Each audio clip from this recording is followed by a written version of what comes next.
Hello. Hello and welcome to climbingarborist.com. My name is Dan Holiday, and in this video I'm going to do another follow-up review to our original review of this Milwaukee top handle chainsaw. So the first review we did after about 3 months of consistent use, and now we're 6 months on from that review, so we've had the saw for about 9 months in total now. And so I feel like I've got a few things that I can comment on further from the first one, and then I can give you some information on how this gets used by us, what my thoughts are from the first video, and if I've got really many differences of opinion from the initial video that I made, how we use it as a tree company in the real world, if I would buy one. So Milwaukee sent this out of no cost to me. They're not paying for this video. They didn't pay me to do the other video. They didn't specifically request it, although they were interested to hear my thoughts on it, but they had no say in me reviewing the video and what I said in part of my review. But they did send me the saw, so take that for what you will. So no, they're not sponsoring this video, but a company that is sponsoring this video are very good friends of mine, the guys from ChipDrop, who provide an awesome service. So if you do not know what ChipDrop is, let me just give you a brief rundown. So I run a tree company. If I am working, well, I can be working all over the city. We have like 2 or 3 places where we can drop chip consistently, but sometimes we're working 45 minutes away, and so that's 45 minutes there, 45 minutes back, an hour and a half round trip, drop some chip, which if I've not estimated the amount of chip that will come off from a removal correctly, that can screw up the entire job.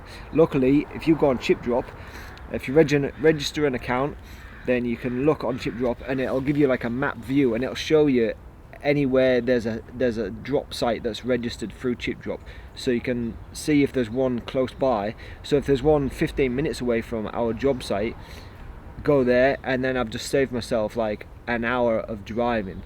So that is the beauty of ChipDrop. Sometimes there isn't one nearby, but when there is, you can save yourself so much time. You can save yourself cost and dump fees, fuel, all that kind of stuff. So if you click on the link in the description, then you can register for ChipDrop. The registration is absolutely free. And then depends where you are in the world. ChipDrop can be free. You can pay like a very small amount, or the client that's getting the chip can also contribute to paying the cost if they want it quicker.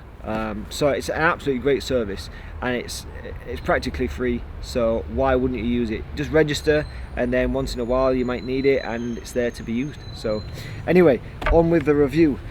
So first of all, what I'm going to start with, the biggest thing with this saw, so number one, Milwaukee made a top handle chainsaw for the arborist industry, for the professional industry, and it actually does live up to being a professional grade top handle chainsaw, which I was very skeptical of. Especially if you see my first review, I was very skeptical, but it does live up to being a professional grade top handle chainsaw, so good on them for that.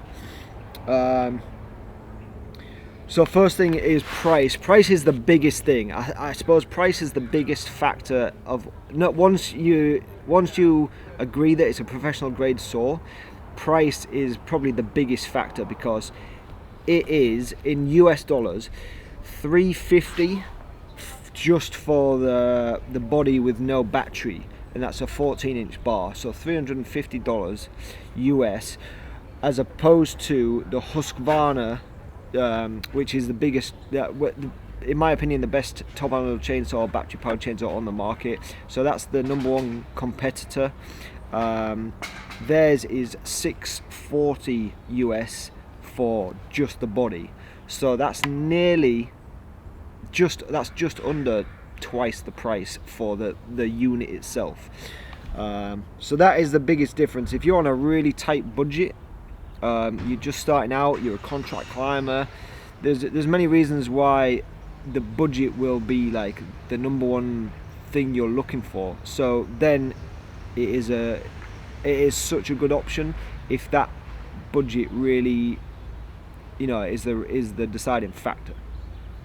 When it comes to the batteries, so let me just take this out. So this is the XC8 battery. Now, if you watched my review in the first one, I used the XC8 battery, and the reason for that is that it's a similar weight to the Husqvarna BLI 200X battery, and I only ever use the 200X battery and never use the 300 unless all my batteries are flat, and it's the only option I have, because the 300 battery makes the saw that much heavier that it's just not nice to use. We're always trying to go for as light as possible with top handle chainsaws, and so why would you want to go light but then use the heavy battery? So whereas you can use the HD12 battery, the XC8 battery is about equivalent, and it makes a saw feel somewhat equivalent to the weight of the T540i XP. But if you're using the HD12, it just makes the saw so much heavier. So that's not. So I wanted to do like for like comparisons, and I would, if I were going to be using this on a daily basis, I would only use it with a battery of this weight. I wouldn't use the HD12, which is why I didn't use the HD12. So these batteries are $200. Now the beautiful thing about Milwaukee is they're such a big company. They're constantly developing, innovating, improving on things, and they have such a big. They seem to be pushing so much down the way of. Well, they're coming down the way of the Arborist market. They see a gap in the market. They see there's potential room for them to exploit. So they are developing, but they're also developing batteries constantly. They're probably the best battery tool manufacturer and battery manufacturer going. So they're constantly developing, and they've recently come out with what's called the Forge battery. So they call it's the 6 Forge battery, which is, I think, similar.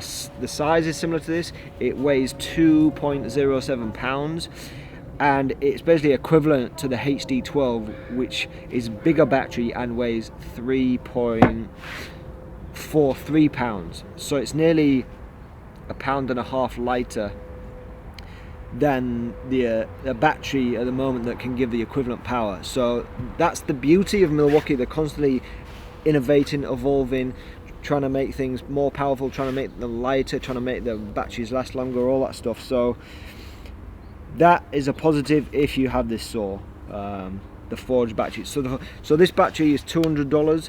The Forge battery 6.0 is $200. The HD12 is $250. So let's compare that to the 200X Husqvarna battery is $220. So similar, just $20 more.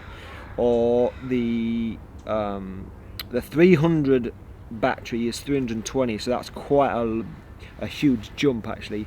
But like I say, I would never use a 300 battery. It's just too heavy. It just makes it not nice to use. So yeah, thoughts on this. I said in the last video that I didn't see myself choosing this saw because I have 3 of the T540Is, and if I'm given the option would I choose the T540i or the Milwaukee when they're both in front of me, I will always go for the Husqvarna as long as it's sharp. If the Husqvarna's dull and this is sharp, then I'll go for this one.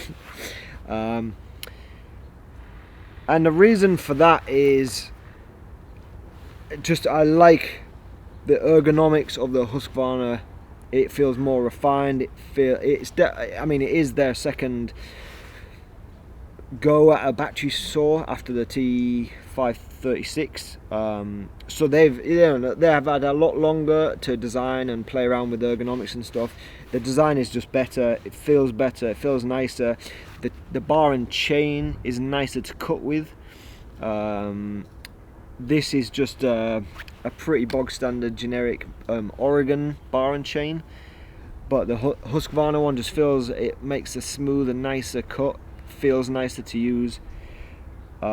This one is definitely not as nice to use if you're doing, you know, like pruning cuts, anything under, what's that, like anything under like 4 or 5 inch diameter. This just doesn't feel very nice.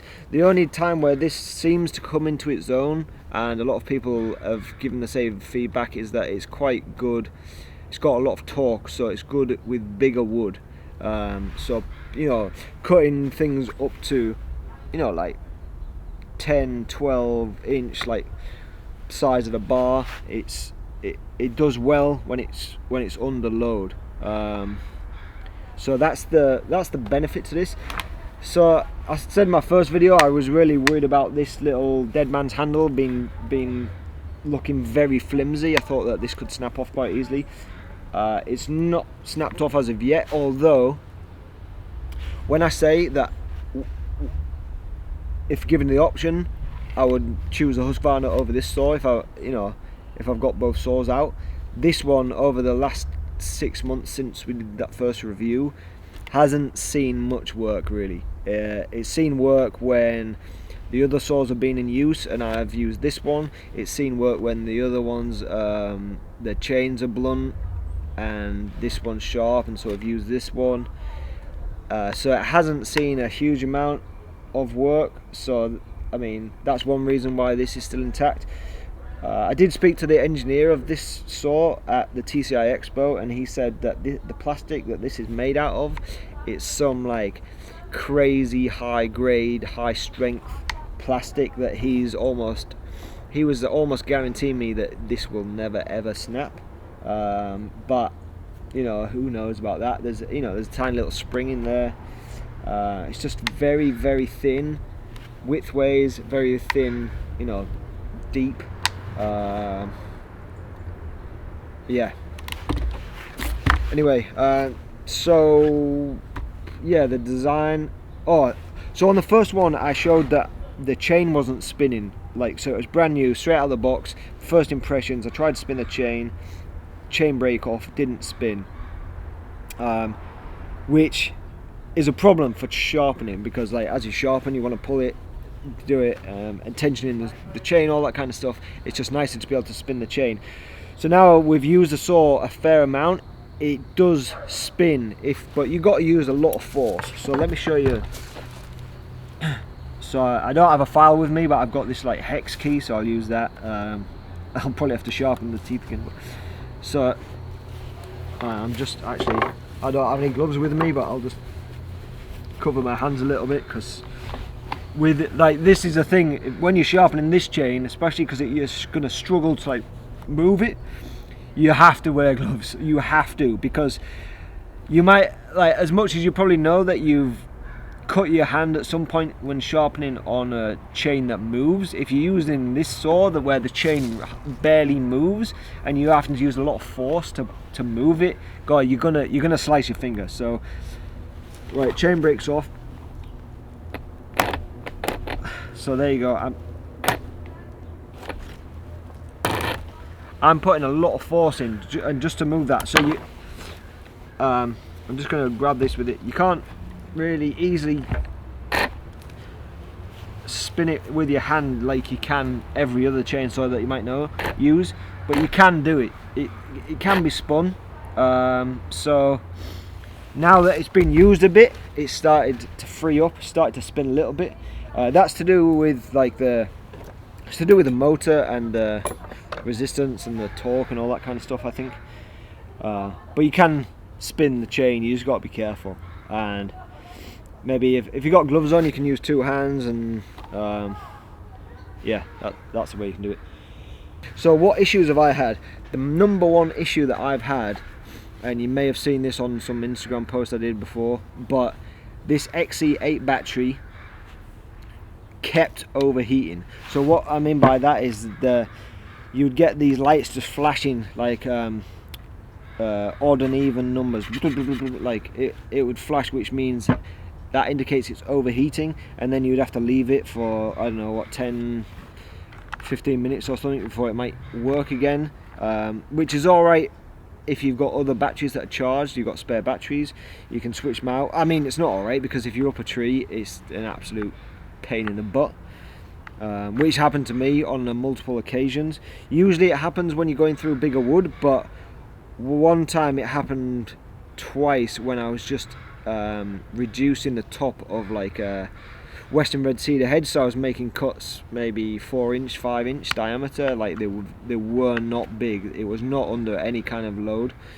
So I've had, but the issue there is, see, I've numbered them now. I've numbered them so I can find out if it was happening only with the same battery, so it might have been the battery that was a bit duff, or if it was different batteries it was doing it to. So yeah, but since then I've hardly used it, so I don't know if it was the same battery or if different batteries were overheating. So yeah, that's the number one issue when using it, really, is batteries overheating. Other people have said they've had the same issues, mainly when it's going through bigger wood. Yeah, but with these new forged batteries that have come out, which are the same price, hopefully, I don't think that's going to happen with them. I think that's what the engineer was saying, is that's, you know, it's an evolution of the battery development, so they don't overheat like these ones do. I hope that's the case. I can't say that, can't guarantee that. So finally, this one I'll make sure there's nothing else really. Oh yeah, so this little hook here, I think I said before, so the Husqvarna has two hooks. It has one to clip onto your harness and one to clip the lanyard onto. This only has the one, so if you clip your lanyard on, this kind of is constantly getting in the way of you clipping it back into your harness if you have like a carry tool or a shembiner or a butt clip or something like that. The other option that I have done is that you can hook the lanyard to the rear of the side handle, and then that frees up this clip to clip onto. So that is something that I've done. That's an option. Maybe if you do that, you just, yeah, it can move it around a little bit there. So if you find that annoying, then that's, you know, not ideal for you, but it does work. It works well. So back to the final point, really, or the final points. Who is it aimed at, and do I use it, or would I use it, or would I recommend it? So I think it's aimed at any very, very small outfit, any contract climber that they're on a budget, or anybody that has a lot of Milwaukee tools already, because Milwaukee, they've brought out this, but they also do like hedge trimmer. They've got a new long reach telescopic chainsaw pole pruner. They're definitely going to be bringing out more things. I think there's another chainsaw in the pipeline. So if you are starting to invest in Milwaukee as a battery tool brand, then this is definitely a good option, because the body itself is, as I say, quite cheap. And if you have a bunch of other Milwaukee tools already, if you're a bit of a, you know, DIY person, or you do a lot of home fixings and you have a lot of battery Milwaukee tools, then good option. Yeah, so if you're a contract climber and you're on a tight budget, this will definitely get you working, get you making money, so that you can afford more tools down the line. I won't be buying another one. I mean, I already have one, but I won't be buying another one. And do I use this? Not really. Like I said before, when I go into the side of my truck to pick out a top handle chainsaw, I will 100% of the time always go for the Husqvarna one. The only time I would use this one is if the other guys on the crew are using all the other T540Is and this is the only one left, or if all the Husqvarna batteries are dead, or if the other Husqvarna battery saws are not sharp. So that's when this saw gets used. So it hardly ever gets used. It's hardly been used over the last 6 months, which in the first video I said that would probably happen, and I think that truly goes to show my thoughts as a tree company owner, operator, arborist, climbing arborist. And the same goes for the guys on my crew as well. They never reach for this saw. They always reach for the Husqvarna saws. Does that depend on the type of work you're doing? I'm sure it does. Like if you're constantly doing removals and you want the benefits of a battery saw, but you want this maybe slight advantage that the torque gives you, then maybe this is a saw for you. And maybe you kind of invested in the hopes that the battery technology keeps improving and that Milwaukee comes out with an even better version of this, like a 2.0.